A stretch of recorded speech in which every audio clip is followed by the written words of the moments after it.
Il n'a pas dormi depuis dimanche, depuis ce jour où des pluies diluviennes se sont abattues comme jamais sur son village, situé à une dizaine de kilomètres de Niamey. On a eu écho 24 heures avant l'arrivée des flux. On a essayé de prendre des dispositions pour évacuer la population. Mais honnêtement, on n'avait pas mesuré l'ampleur. On ne pensait pas que ça allait arriver à ce stade-là parce que, en tout cas, de mémoire d'homme, depuis que nous sommes ici, sur ce village-là, il n'y a jamais eu de l'eau à ce niveau-là. Soraï-Ganda est la sortie principale de Niamey.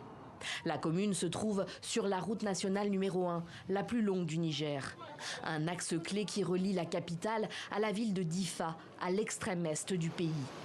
Le pont qui enjambait ce cours d'eau a été emporté par les eaux. La circulation est donc coupée sur la RN1. Les pompiers n'utilisent leurs canaux de sauvetage que pour faire passer les malades qui doivent rejoindre un hôpital à Niamey. Les autres patientent des deux côtés de la rive. Des dizaines de camions et de minibus sont à l'arrêt. Je fais partie des premiers chauffeurs à être arrivés sur place dimanche.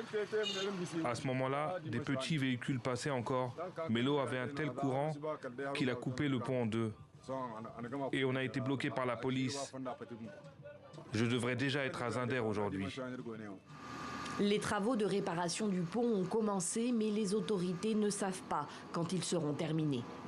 À Soraï-Ganda, les dommages sont matériels. Aucune victime n'est à déplorer. Les cultures, les champs ont été inondés. Une cinquantaine d'habitations détruites.